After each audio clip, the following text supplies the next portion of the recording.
আপনাদের মনে আছে 2001 থেকে 2006 সালে আপনারা একটা কথা বলতেন যে কারেন্ট তো যায় না, মাঝে মাঝে আসে। এখনো কিন্তু বিএনপির এই তারেক জিয়ার সরকারের আমলে একই সময় ফিরে আসছে।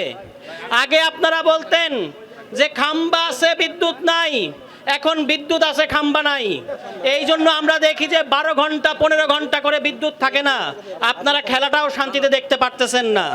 তো আমরা জনাব তারেক রহমানের সরকারকে বলতে চাই, আপনি 2 জিয়ার সন্তান, শহীদ প্রেসিডেন্ট জিয়াউর রহমানের সন্তান, বেগম খালেদা জিয়ার সন্তান। এজন্য বাংলাদেশের মানুষ এবার আপনাকে সুযোগ দিয়েছে। আপনার বাবা গণভোট আয়োজন করেছিলেন, আপনার মা গণভোট আয়োজন করেছিলেন, আপনার সময় একটা গণভোট হয়েছে, কিন্তু আপনি গণভোটে হ্যাঁ ভোট দিতে বলার পরে এখন আপনি গণভোট বাস্তবায়ন করছেন না। জিয়ার সন্তানের কাছে, খালেদা জিয়ার সন্তানের কাছে বাংলাদেশের মানুষ কিন্তু এটা প্রত্যাশা করে না। ফলে আমরা বিএনপি সরকারকে বলবো, ওই যে উপরে ফিটফাট ভিতরে সতর্কঘাট, এভাবে সরকার চালায় কোনো লাভ হবে না। আপনি আইন শৃঙ্খলা পরিস্থিতির অবস্থা খারাপ, দ্রব্যমূল্যের ঊর্ধ্বগতি, বিদ্যুৎ নাই, কারেন্ট নাই, চাকরি নাই, কোনো কিছু নাই।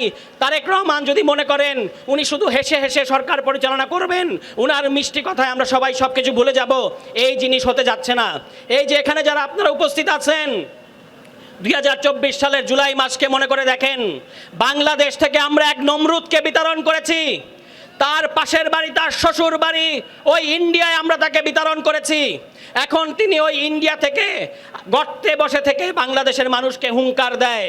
আমরা এই গণহত্যাকারী পলাতক শেখ হাসিনার উদ্দেশ্যে বলতে চাই, যদি সাহস থাকে বাংলাদেশের মাটিতে আসেন।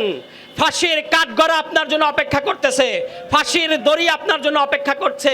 যে গণহত্যা আপনি বাংলাদেশের ছোট ছোট মাসুম বাচ্চাদের, তরুণদের উপর চাপিয়ে দিয়েছেন, এইটার জন্য আপনাকে ফাঁসির কাষ্ঠে ঝুলতে হবে। আমাদেরকে ভয় দেখায় লাভ নাই। আপনি যখন ছিলেন তখনও আমরা ছিলাম, আমরা এখন আছি, আপনি এখন নাই। কাকে হুমকি দেন, কাকে হুঙ্কার দেন?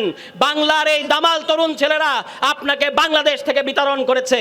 এবং বাংলাদেশের ইতিহাসে একমাত্র শেখ হাসিনা ছাড়া কোনো শাসক কখনো পালায়া যায় নাই। ওই যে 800 বছর আগের ওই লক্ষণ সেন ছিল, সেই লক্ষণ সেন পালায় গেছে, আর এই শেখ হাসিনা পালায় গেছে, আর কিন্তু কোনো শাসক বাংলাদেশ থেকে পালায়া যায় নাই। এই লজ্জার পরে আমি যদি শেখ হাসিনা হইতাম, বিষ খেয়ে মারা যাইতাম।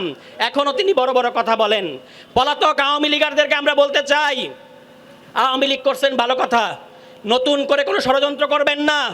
আপনাদের নেতারা নিউ ইয়র্কে, লন্ডনে, ব্রাসেলসে বিভিন্ন জায়গায় গিয়ে বাংলাদেশের মানুষের লুটের পয়সায় আরামের জীবনযাপন করছে, বিলাসবহুল জীবনযাপন করছে, আর গরিবের ছেলেকে তারা পাঠিয়ে দিচ্ছে বোমা মারতে।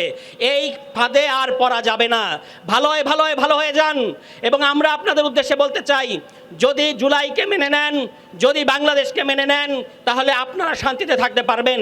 কিন্তু জুলাই গণ অভ্যুত্থানকে বলবেন ষড়যন্ত্র, বলবেন যে এখানে আমেরিকা ষড়যন্ত্র করে দিছে, আপনারা আমাদের উপরে বোমা মারবেন আর আমরা চুপচাপ বসে থাকব, এটা কিন্তু হবে না। ওই নাশকতা, জ্বালাও পোড়াওয়ের রাজনীতি বাংলাদেশের মানুষ প্রত্যাখ্যান করেছে।